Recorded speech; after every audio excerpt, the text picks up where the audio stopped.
우리가 하나님의 전을 찾은 여러분들에게 하나님의 은혜와 평강이 함께 하시기를 주님의 이름으로 축복합니다. 오늘은 죄인을 부르러 오신 예수님이라고 하는 제목으로 하나님의 말씀을 전하겠습니다. 여러분, 건강한 사람이 아니라 아픈 사람에게 의사가 필요해요. 아픈 사람들이 병을 고치기 위해서 가는 곳이 병원이듯이 교회는 죄인들을 고치는 영적인 병원입니다. 그리고 예수님은 우리를 고치시는 치유자이시죠. 예수님께 오는 자마다 인생의 근본 문제의 원인인 죄를 치료받게 되고 또 죄로 말미암아 빚어진 인생의 여러 가지 복잡한 문제들이 해결받게 되는 줄로 믿습니다. 예수님께서 이 세상에 오신 중요한 이유는 바로 죄인들을 불러 회개시키기 위함인 것이죠. 그것이 바로 교회가 존재하는 분명한 이유임을 여러분 기억하시기 바랍니다. 우리는 예수님의 부르심을 받고 그 부르심에 응답해서 이 자리에 나와 있는 사람들이에요.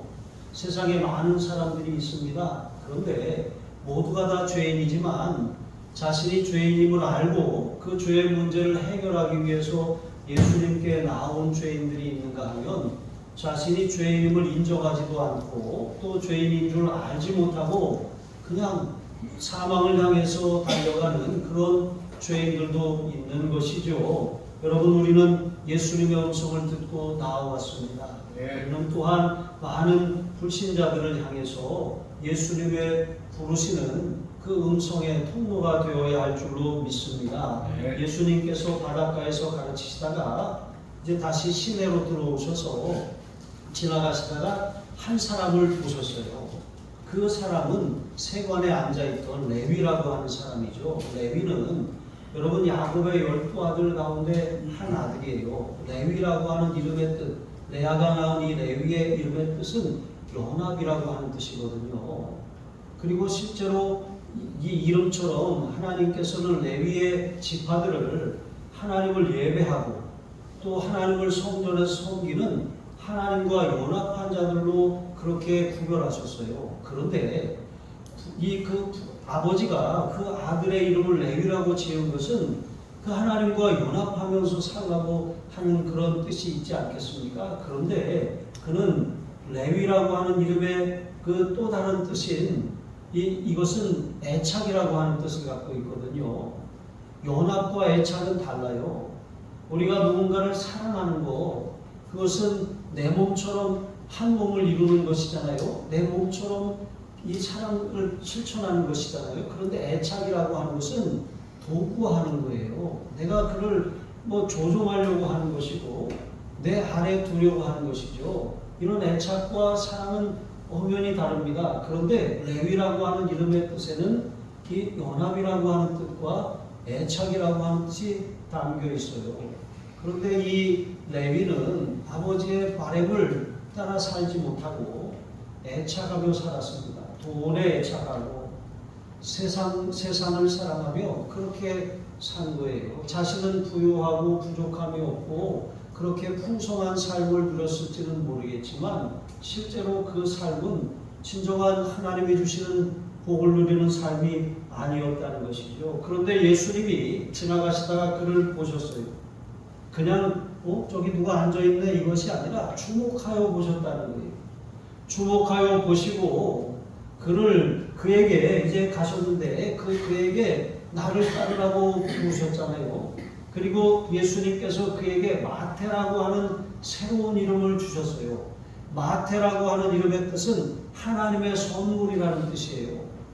그러니까 하나님과 연합하며 살라고 그렇게 아버지가 이름을 지어줬지만 세상을 사랑하고 돈을 애착하며 살던 이 레위를 예수님이 부르셔서 하나님의 은혜로 제자 삼아 주신 거예요. 그를 제자로 삼으시는 데는 어떤 그의 공로나 의로움이나 자격이 있어서가 아니에요. 아주 형편없는 사람이었어요. 하나님이 보시기에 그는 하나님이 쓰실 수 없는 그런 중죄인이었던 것이죠. 그리고 이 당시 이스라엘 사람들이 생각하기에 그는 정말 이 매국노고 나라를 팔아먹는 사람 중에 하나였던 거예요. 세리라고 하는 것, 그것은 당시에 이제 로마에 걷어들이는 걷어서 그렇게 관로마에 주는 그런 세금, 공식적인 세금이 있고 또 세리가 그것을 걷어서 자신의 그런 부로 삼는 그런 관세와 같은 세금도 있었어요.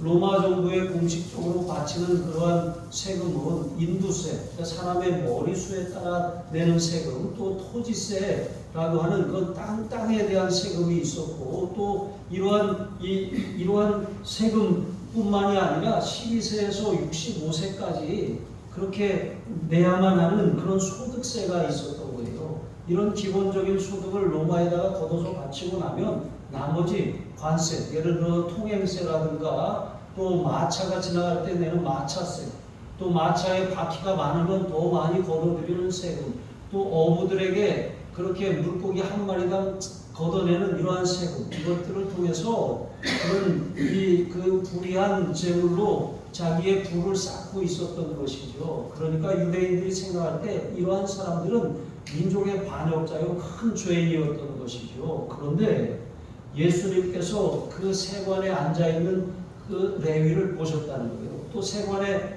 앉아있다는 것은 그가 그냥 평범한 세리가 아니라 세리들 중에 무두머리라고 하는 뜻이에요. 그러니까 오늘날로 말하면 세무서장 정도의 직급을 가지고 있는 것이죠. 이런 사람이 앉아있는데 예수님이 그를 보셨어요. 주목하여 보시고 나를 따르라 말씀하시는 것입니다. 여러분, 제가 사는 아파트에 이제 이웃들이 있잖아요. 그 지나가 이제 좀 자주 마주치면 인사를 하게 되잖아요. 조금 아쉬운 것은 저희가 2층에 사니까 엘리베이터를 탈 일이 없잖아요. 그러니까 2층 위에 사시는 분들은 별로 볼 일이 없는 거예요. 기껏 봐야 1층이나 또 아니면 앞집이나 이런 분들이에요. 그러다 보니까 사람을 만나면 되게 반가워요. 연세가 좀 지긋한 분이 이렇게 그 동으로 들어오시길래 안녕하세요 이렇게 인사를 했더니 보통 다른 어르신들은 인사를 하면 이렇게 인사를 받으시잖아요. 그런데 이분은 인사를 하니까 저를 위부터 아래까지 이렇게 훑어보시더라고요. 이렇게 훑어보더니 그냥 횡 하고 가시더라고요. 그래서 제가 이렇게 생각을 했어요. 아, 요즘에 얼마나 세상이 각박하면 이웃 간에도 서로 이렇게 인사를 하거나 누가 말을 건네면 이것을 좋게 생각하지 않는 거예요. 저 사람이 나를 이용하려고 하나? 뭔가 나에게 물건을 팔려고 하나? 바라는 게 뭔가 기생오래비 같이 생긴 게 와가지고 나한테 뭘 팔려고 그러나? 이런 생각을 하시지 않았나? 이제 그런 생각을 잠깐 했었어요. 근데 기분은 별로 좋지 않지만 어떻게 해요? 인사를 받지 않으십니까? 여러분, 오늘날 현대인들이 그래요.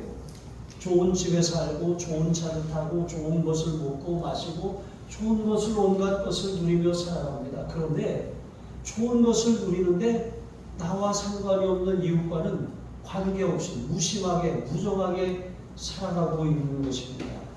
여러분, 이처럼 레위라고 하는 사람 많은 재물을 쌓고 자기들끼리 어울리고 그렇게 부족함이 없이 사는 것 같았지만 그의 중심에 공허함이 있는 것을 예수님이 보셨어요. 그 삶에 갈망이 있는 것을 예수님이 보셨어요. 그는 겉으로 보기에는 멀쩡한 사람, 건강한 사람 같았지만 영적으로는 병든 사람, 죽어가는 사람이라고 하는 것을 예수님이 분명히 보셨다는 거예요. 예수님이 부르신 제자들을 보세요. 앞에는 베드로와 안드레 형제 어부입니다. 야고보와 요한 형제 어부입니다. 그들은 당시 유대 사회에서 비천한 직업이라고 일컬어지는 그런 이 어부로 살던 사람이었어요.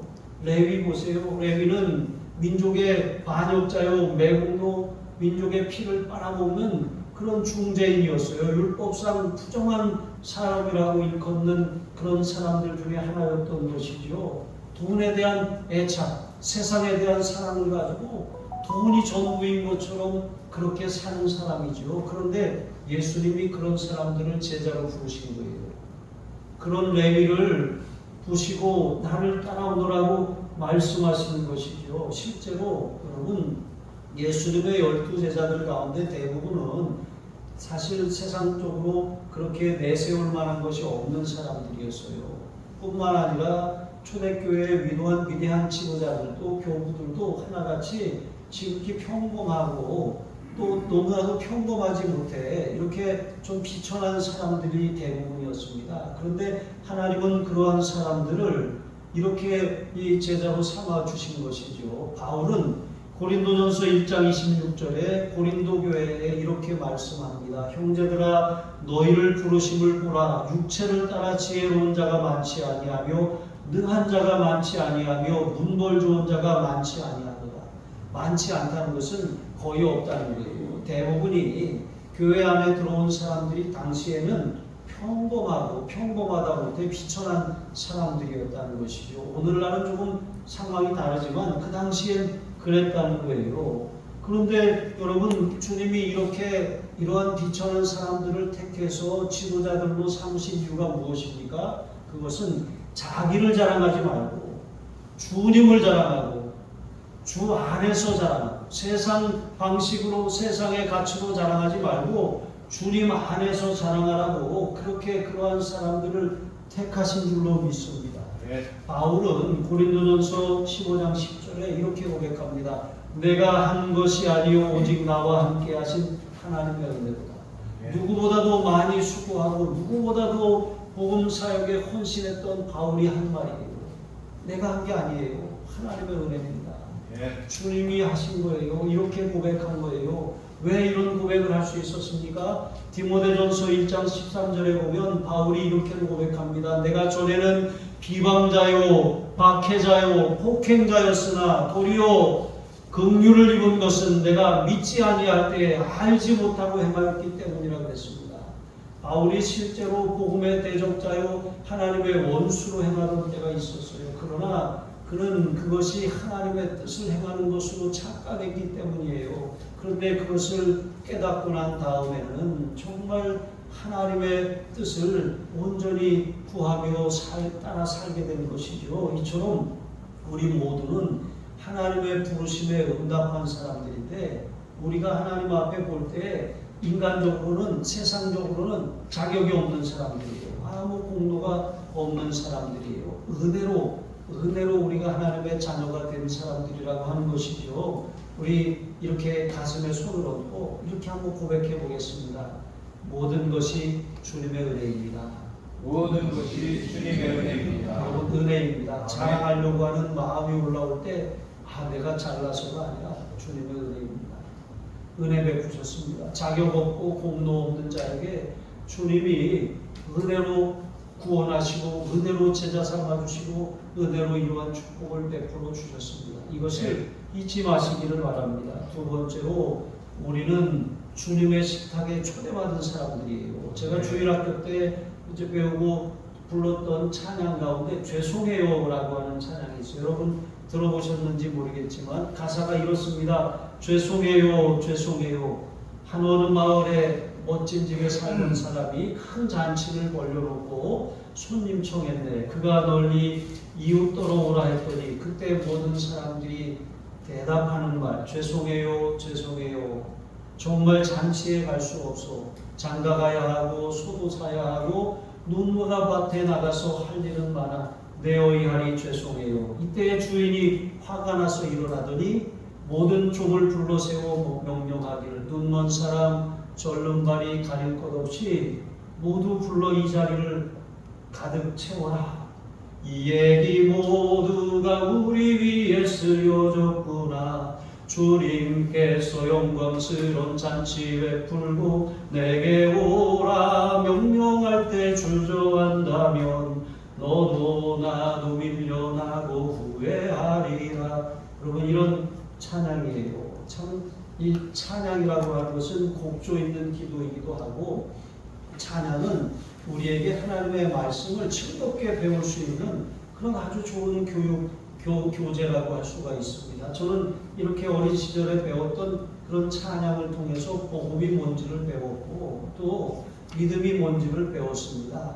여러분 이와 같이 정말 우리의 삶에 하나님이 우리를 불러주신 것은 바로 천국잔치에 초대하신 거거든요. 예수님께서 이제 레위를 부르시니까 레위가 너무 감격해가지고 잔치를 배설합니다. 그리고 사람들을 확 초대했는데 그런데 그 잔치에 온 사람들이 여기 보니까 누굽니까? 자기와 같은 세리들이에요. 그리고 율법상 죄인이라고 사두개인 바리새인의 서기관들이 그렇게 정죄하는 사람들이에요. 율법대로 살지 못하는 부정한 사람들이 다 그 자리에 모여서 그 잔치에 참여한 것이죠. 이렇게 유유상종이라고 하는 말처럼 그냥 다 이 자기 값과 같은 부류의 사람들을 부르는 것이죠. 이렇게 이 바리새인의 서기관들이 가만히 보니까 이거 완전히 죄인들의 잔치네. 이거 예수라고 하는 사람과 그 제자들이 그 죄인들과 어울리면서 저렇게 아주 그런 이 모습을 보니까 이게 곱게 보일 리가 없는 것입니다. 그래서 제자들에게 이렇게 말하죠. 어찌하여 세리비 죄인들과 함께 먹는가? 이렇게 비난을 쏟아내는 거예요. 여러분, 서기관이 어떤 사람들입니까? 느헤미야서에 보면 또 에스라서에 보면 학사겸 제사장이었던 사람이죠. 그는 하나님의 말씀을 통해서 백성들을 하나님께로 돌아오게 하고 잘못된 그런 이 삶의 방식을 이렇게 밭을 갈아엎듯이 갱신하는 일을 했던 사람이에요. 그러니까 그들의 후회라고 자부하는 사람들이죠. 이렇게 하나님의 말씀을 통해서 죄를 깨닫게 하고 심령을 부흥시켜야 할 사람들이 죄는 깨닫게 하지 않고 죄에 대해서 정죄하고 비난하고 판단하는 거예요. 죄인이라고 그렇게 조롱하는 것이죠. 또 바리새인은 어떤 사람들입니까? 바리새라고 하는 그런 이 단어의 뜻은 헬라 문화가 인본주의를 대표하는 문화거든요. 그 헬레니즘이 물밀듯이 이 유대 사회에 들어오니까 그러니까 이 신앙을 지키자고 하는 그런 경건한 운동이 일어났는데 그 경건주의 운동에 앞장섰던 사람들이 바리새파들이에요. 그러니까 처음에는 그들이 우리가 이 세상에 물들어 살 수 있겠냐, 하나님 말씀대로 우리 자신을 지켜야 하지 않겠냐, 좋은 취지로 시작한 운동이거든요. 그런데 그렇게 경건하게 사니까 백성들의 존경을 받잖아요. 존경을 받다 보니까 자기가 올라가요. 자꾸 누군가 칭찬하고 존경하고 인사를 받다 보면 내가 올라가게 되어 있어요. 그렇게 막 올라가다 보니까 어떻습니까? 이제 다른 사람들을 이렇게 눈높이에서 보던 시선이 아니라 이렇게 내려다보는 거예요. 하나무인이 되고 마는 것입니다. 그러니까 판단하고 정죄하고 비판하는 거예요. 자기들이 이해한 율법의 기준을 가지고 정죄하는 것이죠. 그러니까 신앙이 잘못돼도 대단히 잘못된 것이죠. 신앙생활을 오래 하다 보면 우리도 그렇게 될 수가 있어요. 조심해야 됩니다. 경건에 힘쓰기 위해서 시작한 일들이 자기 의가 되고 자기 자랑이 되고 다른 사람을 판단하고 재단하는 그런 도구가 되면 큰일 나는 것입니다. 어쨌든 이들은 백성들의 존경은 얻었지만 점차 백성들을 경멸하게 되는 교만의 죄에 빠지고 마는 것이죠. 하나님 앞에서의 진실한 신앙을 버리고 형식, 껍데기만 사람에게 보이려는 외식에 사로잡히고 말았던 것입니다. 그래서 그들은 결국 하나님의 아들 예수님이 오셨음에도 불구하고 예수님의 공생의 사역을 아주 집요하게 방해하고 해방하는 자들이 되었어요. 사단의 도구가 된 것입니다. 결국 예수님을 십자가에 못 박아 죽이는 일을 그렇게 앞장서서 한 그런 이 사단의 도구가 된 장본인들이 된 것이죠. 여러분, 그러니 이러한 부정한 죄인들과 함께 식탁의 교제를 나누시는 예수님이 이제 곱게 보일 리가 없었던 것입니다. 그러나 성경은 로마서 3장 10절에 보면 의인은 없나니 하나도 없다 그랬어요.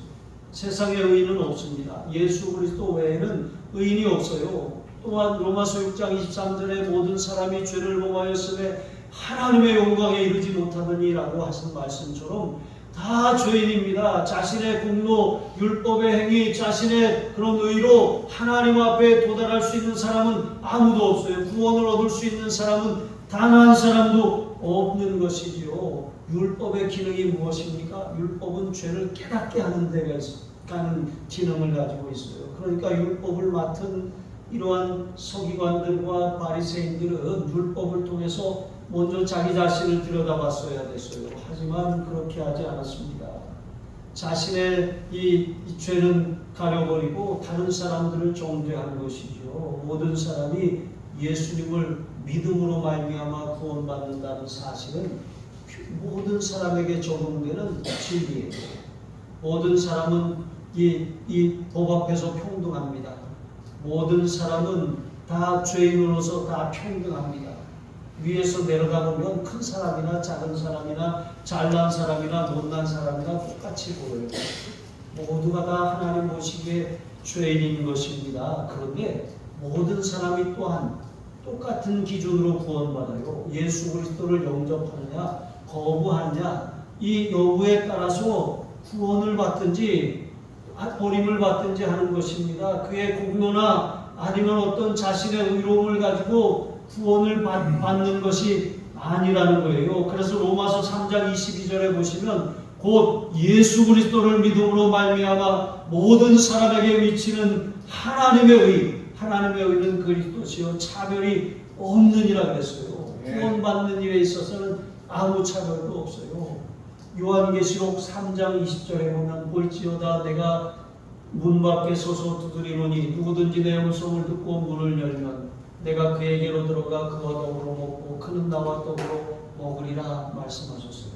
우리 제가 담임 목사로 섬기던 부목사일 때 목사님께서 이제 그 송구영신 예배 때 말씀 카드를 뽑는데 말씀 카드를 딱 뽑은 이야기를 그 다음 주에 이렇게 하셨어요. 아니 제가 그 지난주에 말씀 카드를 뽑았는데 그 말씀이 바로 이 말씀이에요. 볼지어다 내가 문 밖에 서서 두드리노니 누구든지 내 음성을 듣고 문을 열면 내가 그에게로 들어가 그와 더불어 먹고 그는 나와 더불어 먹으리라. 근데 가만히 생각해 보니까 살짝 기분이 상하더래요. 아니 나는 내가 목사인데 그래도 내가 예수님을 무슨 영접하지 않은 사람처럼 이 말씀이 뽑혔지? 이거 잘못 뽑은 거야. 다시 뽑아야 돼 하고 잠시 생각을 하면서 그 말씀을 묵상하는데 이런 마음이 들으셨다는 거예요. 그래, 예수님이 우리 안에 들어오시면 내가 예수님과 더불어 먹고 마신다는 거 교제한다는 거잖아요. 교제하는 것인데 내가 목사로 살면서 정말 바쁘다는 이유로 예수님과 말씀과 기도로 교제하는 일을 등한히 하면서 하늘을 보냈구나. 회개하셨다는 거예요. 여러분 마찬가지입니다. 우리가 예수님을 믿는 것은 예수님께서 요한복음 10장 10절 말씀처럼 내가 온 것은 양으로 생명을 얻게 하고 더욱 풍성히 얻게 하려 함이라 말씀하신 것처럼 단지 구원받는 것이 끝이 아니에요.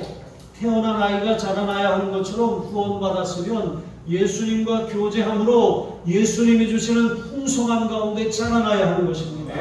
예수님과 교제하고 자라남으로 말미암아 주님의 제자된 삶을 살 수가 있는 거예요. 자라나지 않고 어린아이, 영적인 어린아이로 머물러 있으면 고린도 교회와 같이 계속해서 문제를 일으키고 갈등의 원인이 되고 분쟁을 일으키고 싸움을 일으키는 그런 사단의 도구가 될 수밖에 없는 것이죠. 자라나시기를 바랍니다. 예수님과 교제하는 예수님의 말씀과 기도를 통해서 예수님 앞에 더욱더 가까이 나아가시는 저와 여러분이 되시기를 주님의 이름으로 축복합니다. 여러분 세 번째로 죄인임을 깨달은 사람만이 구원을 받을 수 있어요. 예수님은 바리새인의 서기관들이 하는 말을 들으셨어요. 그리고 이렇게 말씀하십니다. 건강한 자에게는 의사가 쓸데없고 병든 자에게라야 쓸데있느니라. 여러분 예수님이 하신 말씀은 예수님이 이 땅에 오신 목적이 무엇인지 오셔서 무슨 일을 하고 계신지를 보여주시는 거예요. 병원이 필요한 이유는 환자들이 있기 때문이죠. 의사의 사명은 병자들을 고치는 것입니다. 마찬가지로 이 세상에 예수님이 오신 이유는 죄라고 하는 영적인 질병, 모든 인생 문제의 근본 원인인 죄 문제를 해결하기 위해 오셨어요. 누구든지 예수님께 오면 죄 사함을 받고 영생을 얻는 거예요.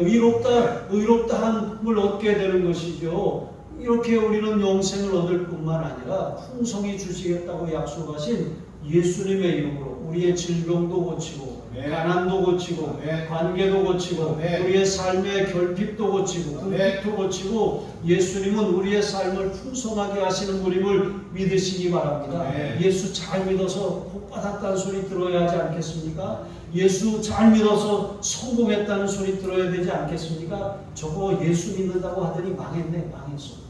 예수 믿는다고 하더니 저거 아주 그냥 불쌍하게 됐네. 여러분 이런 소리 들으면 안 되지 않겠습니까? 물론 정말 이렇게 주님을 위해서 가난을 택한 사람들도 있어요. 주님을 위해서 자신의 연약함을 이렇게 오히려 다른 사람들을 이해하는 도구로 삼는 사람들도 있어요. 하나, 예수님께서는 생명을 얻되 풍성히 얻게 하신다고 약속하셨잖아요.